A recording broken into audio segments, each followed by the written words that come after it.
जाए तो बनाई जा सकती हैं, और मेरे पास विद्या ही नहीं है, तो फिर कहां से कागज के टुकड़े आएंगे, कहां से जमीन जायदाद आएगी?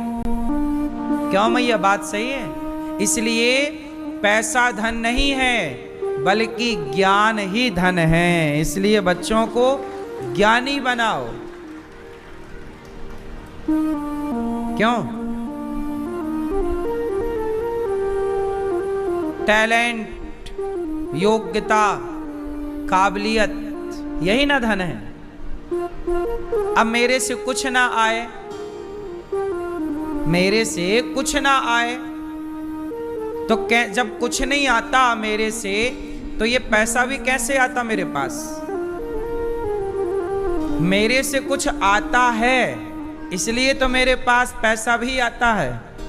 मेरे से कुछ नहीं आता तो मेरे पास पैसा क्यों आता? इसका मतलब है पैसा बड़ा नहीं है साहब, मेरी काबिलियत, आपकी काबिलियत बड़ी है। कीमत पैसों की नहीं है। अच्छा डॉक्टर होगा, काबिल डॉक्टर होगा, तो आप उस डॉक्टर को 5,000 रुपया ज्यादा देने का बोल देंगे, भैया ज्यादा ले ले पैसा, आप अच्छे ठीक कर दो बस। हाँ या ना? फिर तो काबिलियत ना धन है। इसलिए आजकल के लोग पैसे को धन मानते हैं, हम लोग पैसे को धन नहीं मानते। हमारी तो विद्या ही हमारा धन है। बच्चों को पढ़ाओ, लिखाओ, काबिल बनाओ। काबिलियत, आपके पास नौकरी है तो नौकरी दो तरह से होती है। एक तो नौकरी होती है कि आप में काबिलियत है तो आपको नौकरी मिली। जैसे ये कैमरामैन है भाई, इसको कैमरा चलाना आता है तो इससे काम मिला। कैमरा चलाना नहीं आता तो काम कैसे मिलता? तो इसको नौकरी मिली है इसकी काबिलियत के बल पर। बोलो हाँ, काम मिला है इसकी काबिलियत के बल पर। तो काबिलियत होनी चाहिए। यदि आप किसी के यहां काम भी करते हैं तो आप में काबिलियत हो। अब आपके अंदर काबिलियत कुछ नहीं है तो काम कहां करोगे? सामने वाला क्या कराएगा आपसे? कुछ काम देते हैं आपको, आप कर ही नहीं पाते। भाई आपकी खुद की काबिलियत क्या है ये बताओ। यदि आपके अंदर काबिलियत है तो आप जहां जाओगे वहां आप अपना कुछ करके दिखाओगे, पर आप कुछ भी नहीं कर पा रहे हैं तो फिर कितने दिन रहोगे? कौन कितने दिन रखेगा आपको? इसलिए आप किसी पर बोझ मत बनिए। आज हमारी जनता जो है, हमारे देश में 150 करोड़ लोग रहते हैं। 150 करोड़ लोगों में अधिक लोग कैसे हैं? बोझ बन के रहते हैं। किस पर बोझ हैं? अपने माँ बाप पर ही बोझ है। कुछ नहीं कमाते, कुछ नहीं करते, कुछ काबिलियत नहीं है, बाप के टुकड़ों पर पलते रहते हैं। पापा बच्चे की फीस भरनी है, जरा 3,000 रुपए दे दो। बच्चा तुम्हारा है, फीस भर रहे हैं दादाजी। अरे जब तुमने बच्चा पैदा कर लिया तो फीस भरने की काबिलियत भी तो ले आते ना। पहले फीस भरने की काबिलियत ले आओ, फिर बच्चे पैदा कर लेना। बच्चा पैदा करना जल्दी पैदा कर लेते हैं और अभी कमा धमा कुछ नहीं रहे। ये बोझ है। इसके चक्कर में क्या होता है कि आप लोग परेशान रहते हैं। आर्थिक रूप से आप लोग बड़े परेशान रहते हैं, क्योंकि घर में कमाने वाला एक होता है और खाने वाले 4 होते हैं। हर आदमी, पुरुषों की बात कर रहा हूं मैं, स्त्रियां तो कमाती हैं, बढ़िया प्लस है वो, पर मैं हर मर्द की बात करता हूं। तुम यदि 20 साल के हो गए तो बस 20 साल की उम्र होते ही आपको कमाने लग जाना चाहिए। पढ़ो भी और कमाओ भी। अपने खर्चे खुद निकालो। भाई डिग्रियां बनाना यदि ये पढ़ाई है तो पैसे कमाना क्या ये पढ़ाई नहीं है? बोलो, पढ़ते हुए पैसे कमाना क्या ये सिर्फ पढ़ाई नहीं मानते आप लोग? फिर आज हमारे देश की स्थिति क्या है आप बताओ। हमारे देश में अभी आईपीएल चल रहा है, क्रिकेट। ये बताओ, चाइना में क्रिकेट होता है? चाइना में कोई क्रिकेट टीम है? जोर से। अमेरिका की कोई क्रिकेट टीम है? बोलो हाँ कि ना? नहीं है ना? क्यों? जिनकी अर्थव्यवस्था अच्छी है उन्होंने क्रिकेट टीम नहीं बनाई, क्योंकि वो बुद्धिमान है। चाइना कहेगा कि मैं अपने बच्चों को जितना टाइम क्रिकेट देखने में वेस्ट कराऊंगा उससे ज्यादा पैसा कमा सकते हैं ये बच्चे काम करके। आज वो देश आगे निकल गया, चाइना। पाकिस्तान से लड़ाई हुई हमारी तो पाकिस्तान को किसका सपोर्ट था? पूरा चाइना का। पीओके पे पूरा चाइना ने अपना इन्वेस्ट कर रखा है, इसलिए हम कब्जा उस पर नहीं कर पा रहे हैं। आप भारत कब ये समझेगा पता नहीं, समझेगा कि नहीं मुझे तो नहीं समझ में आता कि ये देश कभी इन बातों को भी समझेगा।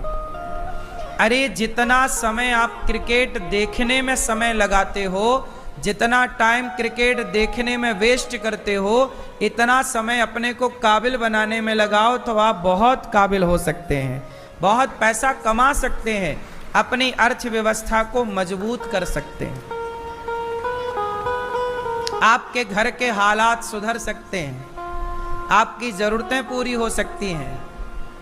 लेकिन आप 5-5 घंटे क्रिकेट देखते हैं, क्या फायदा है? पिछले साल भी तो क्रिकेट देखा था, क्या मिला था? उसके पिछले साल भी तो क्रिकेट देखा था ना, आईपीएल, क्या पाए थे? इस साल भी देख रहे हो, क्या पाओगे? आप बताओ, क्रिकेट देख करके समय बर्बाद करना ज्यादा सही है कि उस समय को सार्थक बनाना सही है? क्यों बेटा तुम बताओ, क्या करना चाहिए? क्रिकेट देखना है तो देख के क्या पाओगे? बोलो।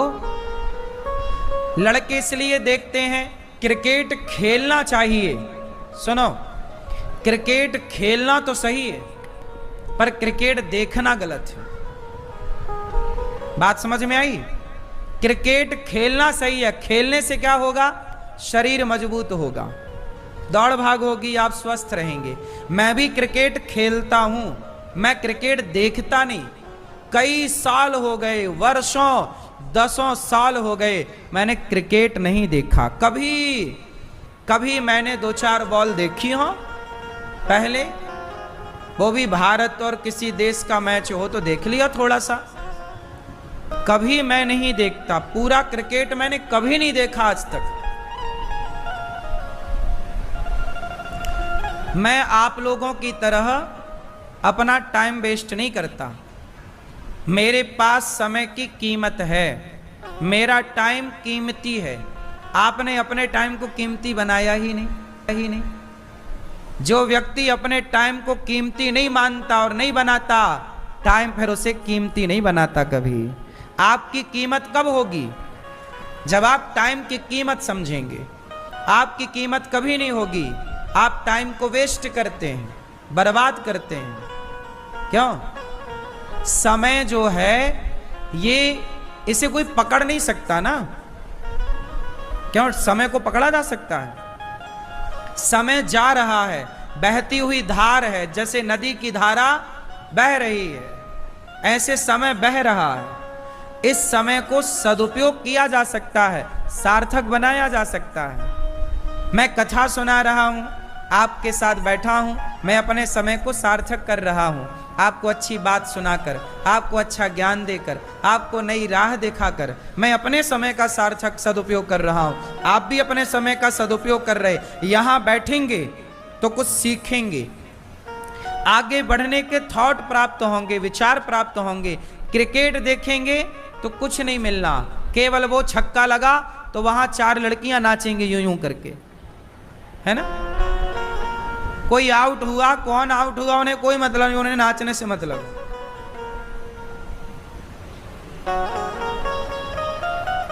इसलिए समझदार कौन? समय के पास इतना समय नहीं है कि समय आपको फिर से समय दे सके। समय के पास इतना समय नहीं है कि समय आपको फिर से समय दे सके। इसलिए जो समय मिला है उसे सार्थक कर लेना आपकी समझदारी है, और उसे बर्बाद कर देना आपकी सबसे बड़ी मूर्खता है। क्यों? समझ में आई? तो क्रिकेट देखना सही है या गलत है? जोर से। कितने लोग इसे सही मानते हैं और कितने लोग गलत, कितने लोग मानते हैं? क्रिकेट देख के समय बर्बाद करना कितने लोग इसे गलत मानते हैं? लेकिन आप देखिए कि हमारे सारे युवा लड़के लड़कियां, आज सारी युवा पीढ़ी क्या कर रही है? केवल एक काम है, क्रिकेट देखना। सोचिए, लाखों लड़के क्रिकेट देख रहे हैं। ये लाखों लड़के 5-5 घंटा एक्स्ट्रा काम करते तो घर की आर्थिक अर्थव्यवस्था अच्छी हो जाती। 5 घंटे तुम काम भी करते ना कहीं तो कुछ पैसे आ जाते, उससे तुम्हारे घर में आर्थिक स्थिति अच्छी हो जाती। क्यों जी? बात सही है। मजदूर 8 घंटे कमाता है, 7 घंटे 8 घंटे काम करता, 500 मिल जाते हैं। तुम 5 घंटे भी काम करते तो मतलब 300 रुपए तुम्हारे मजदूरी के हिसाब से, तुम टैलेंटेड हो, कुछ काबिलियत है तो तुम 1000 रुपए भी कमा सकते हो उस 5 घंटे में। बोलो हाँ। तुम में और काबिलियत है तो 5 घंटे में आप 5000 भी कमा सकते हो, हाँ या ना? तो जो समय आप पैसे कमाने में लगने चाहिए थे आपके, वो समय आपने फिजूल में खर्च कर दिया। और आप कहते हो कि हम पढ़े लिखे हैं। इसे पढ़ा लिखा नहीं कहते दोस्तों, इसे गंवार कहते हैं हमारी सामान्य भाषा में। तुम गंवार हो एक नंबर के। जो अपने टाइम को बर्बाद करे वो सबसे बड़ा गंवार है। सबसे बड़ा समझदार वो जो अपने हर सेकंड का सदुपयोग करना जाने। क्यों जी? बात सही है। क्या कहते हैं आप? समय को गवाना सही है कि सार्थक करना सही है? फिर कितने लोग मेरी बात से सहमत हैं? तो अपने छोरा छोरियों को मेरी बात सुनाना कि टाइम बर्बाद ना किया करे। समय बड़ा बलवान है, समय जिताता है और समय हराता है। कहते ना अर्जुन जीत गए महाभारत, पर महाभारत जीतने वाले अर्जुन हार गए जंगल के कोल भीलों से। क्यों हार गए? पुरुष बली नहीं होते है, समय होत बलवान, भीलन गोपी लूट लई, वही अर्जुन वही बाण। कल आपका समय अच्छा था, आप जीत गए। समय बुराया, हार गए। ना आप कभी जीतते हैं ना आप कभी हारते हैं। हमेशा समय जिताता है, हमेशा समय हराता है। लोगों को गलतफहमी हो जाती है कि हम जीत गए, हम नहीं जीते, हमारा समय सही है बस। और समय जरा विपरीत होगा तो आप तो होंगे, पर आप वहां ना होंगे जहां थे, क्योंकि तब समय था, अब समय नहीं। इसलिए आपकी कोई वैल्यू नहीं है, आपके समय की वैल्यू है। बात सही है? इसलिए समझदार बनो। अर्जुन हार गए जंगल के भीलों से, वही गांडीव वही अर्जुन, वही बाण हार गए, क्योंकि वो समय कुछ और था, ये समय कुछ और है। समय समय पर होता है समय समय की बात, समय समय पर होता है समय समय की बात।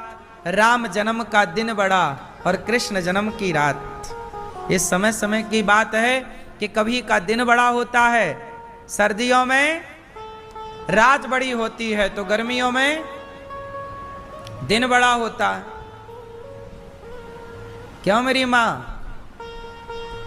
सर्दियों में क्या बड़ी होती है? रात, और गर्मियों में दिन बड़ा है। तो ये समय की बात है। घंटे 24 ही हैं, पर 24 घंटे में कभी दिन बड़ा होता है तो कभी रात बड़ी होती है। इसलिए खेल रात दिन का नहीं है, खेल तो समय का है।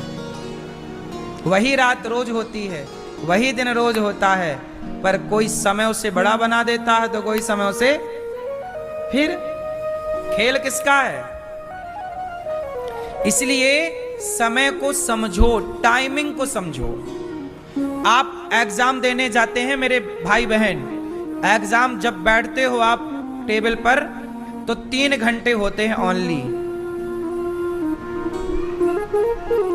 वो 3 घंटे आपका भविष्य बनाने के लिए और बिगाड़ने के लिए बहुत है। वो 3 घंटे तय करेंगे कि आप आगे जाओगे कि पीछे जाओगे। क्या है वो 3 घंटा? वो टाइम है, वो समय है।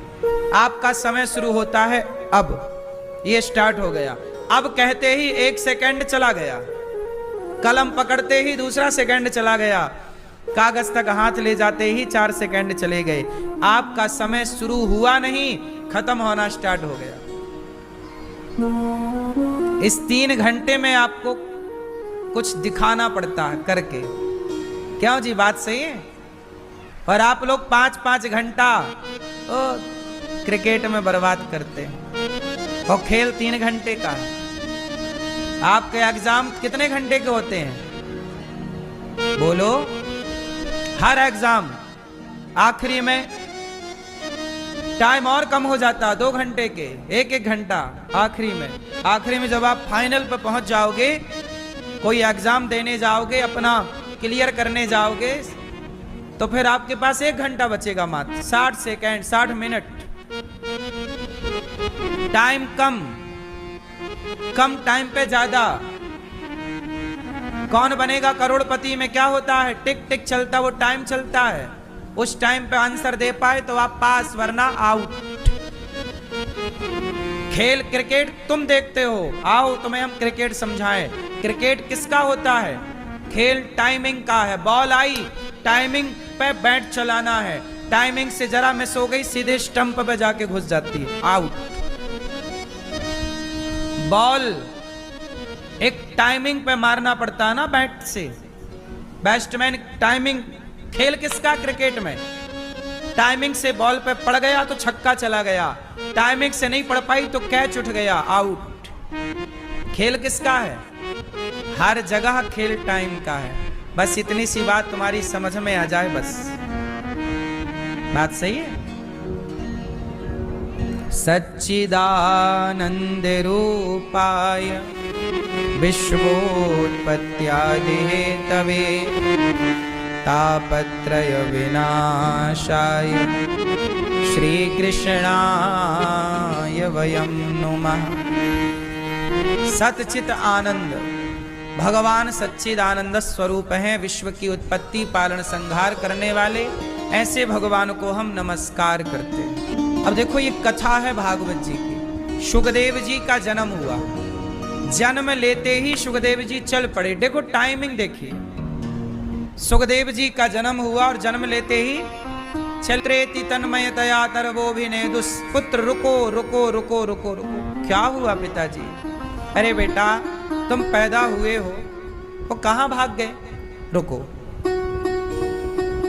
तुम थोड़ा बड़े हो जाओ, शादी ब्याह कर लो, बच्चे पैदा कर लो, फिर जाना सब छोड़ छाड़ के। सुखदेव जी बोले नहीं, मैं इस प्रपंच में उलझना नहीं चाहता। पहले मैं उलझूं फिर सुलझूं, तो जब ऑलरेडी सुलझा हूं तो उलझूं क्यों? अभी मैं सुलझा हूं, पहले उलझूं फिर सुलझूं नहीं, इसलिए सुलझा हूं तो सुलझा ही रहूं। मुझे जाने दो तपस्या करने। पुत्र आप अभी मत जाओ। सुखदेव जी बोले, पिताजी मैं अपनी माता के पेट में 12 साल रहा। सुखदेव जी अपनी माँ के पेट में कितने दिन रहे? 12 साल। ये कथा कहाँ से शुरू हुई? आओ स्टार्ट कहाँ से हुई, शुरू से सुनते हैं। एक दिन भगवान शंकर माता पार्वती से बोले, चलो कथा सुनने चलते हैं। अमरनाथ के जंगल शंकर जी और माता पार्वती पहुंची अमरनाथ।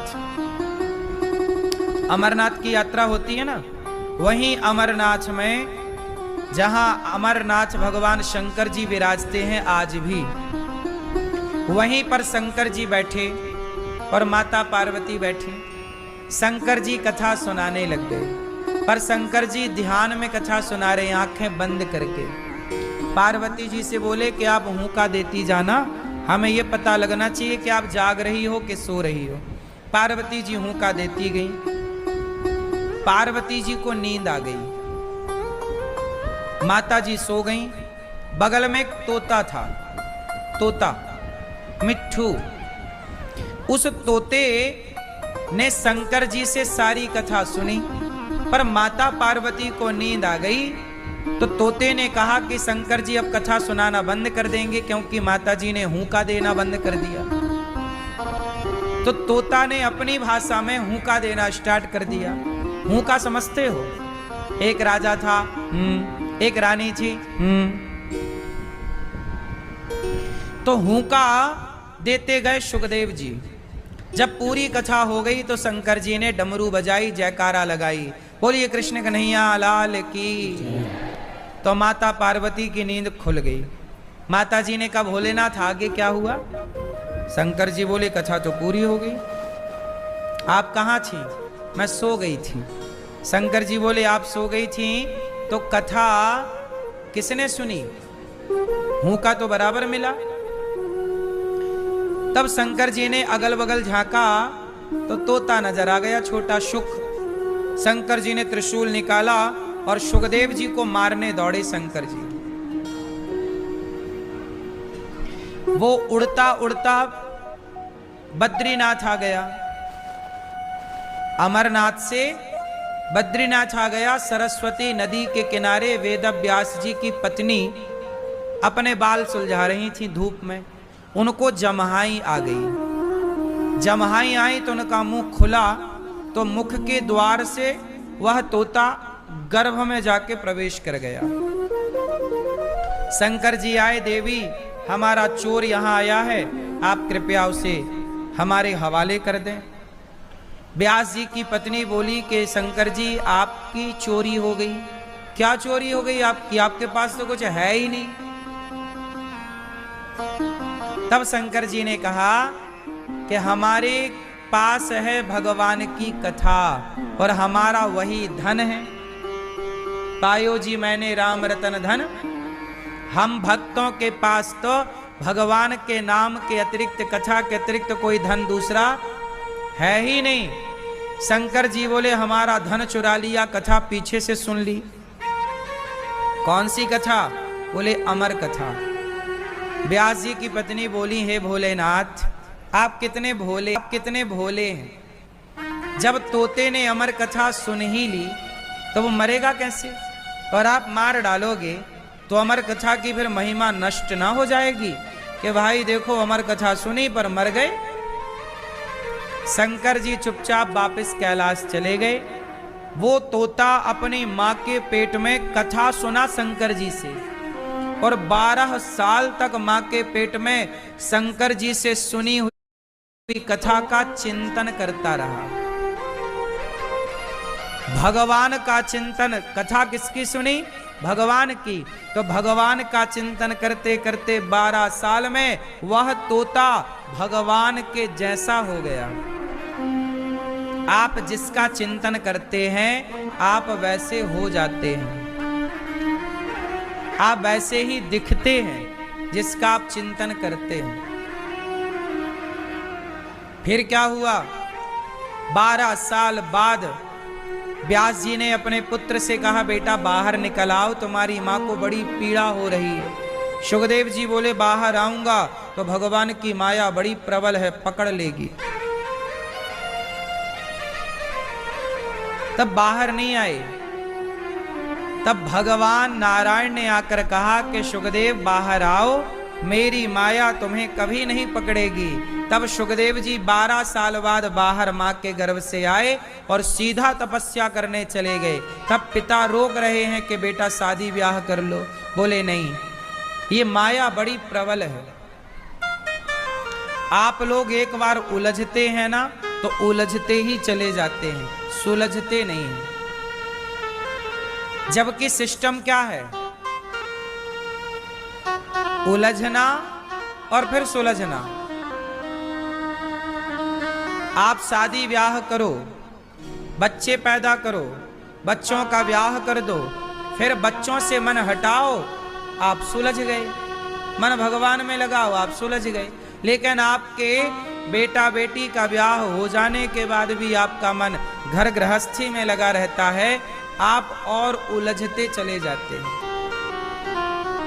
पहले आप अपने बारे में सोचते हैं, फिर पत्नी आ जाने से पत्नी के बारे में सोचते हैं, फिर पुत्र हो जाने से पुत्र के बारे में सोचते हैं, और फिर आप अपने बारे में कभी नहीं सोचते।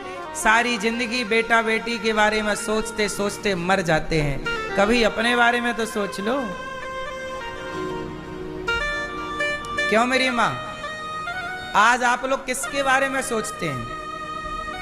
बोलो। अपने बच्चों के बारे में, अपनी बेटी के। जबकि आपकी बेटी का आपने ब्याह कर दिया, जबकि आपके बेटे का आपने ब्याह कर दिया, तो आप क्यों सोच रहे हो? अब तो आप अपने बारे में सोचो कि आपका कल्याण कैसे हो, आपका भला कैसे हो, आपका ईश्वर से संबंध कैसे जुड़े, आपका रिश्ता भगवान से कैसे जुड़े। आप अपने बारे में नहीं सोचते। बच्चों के बारे में सोच सोच के आप मर जाते हैं, अगला जन्म बिगाड़ लेते हैं, फिर आपको 84 का चक्कर मिलता है, फिर जन्म मृत्यु मिलती है। इसलिए हमने कहा कि पहले जीते जी मुक्त होना सीखिए, क्रोध से मुक्ति पाइए, लोभ से मुक्ति पाइए, अभिमान से मुक्ति पाइए। जब आप अभिमान को त्याग दोगे, क्रोध को त्याग दोगे, जब क्रोध और अभिमान से मुक्ति मिल जाएगी, पराई नारी पराई पुरुष से आप मुक्त हो जाओगे, वासनाओं से, तब आपको मरने के बाद मुक्त होने से कोई रोक थोड़ी सकता है। अभी आप लोग बेटा बेटी में उलझे पड़े हैं, जबकि बेटा बेटी का ब्याह हो गया, फिर भी आप मुक्त नहीं हो पा रहे, पोता पोती के बारे में सोच रहे हैं। काहे इतना प्रपंच पाल के रखते हो? मुक्ति अब नहीं तो कब? क्यों मैया बताओ, आप में से कितने लोग यहां ऐसे हैं जिनकी बेटी और बेटों का विवाह हो चुका है? जिनकी बेटी और बेटों का विवाह हो गया वो हाथ उठा के बताएं। बेटी बेटों का ब्याह हो गया? हो गया। अब बताओ, अब आप मुक्त हो कि बंधे हो? तो मुक्ति पाओ ना, जिम्मेदारियां तो हो गई ना पूरी। बस अब बेटा बेटी अपना जाने, उनको सौंपो, चलो तुम जानो।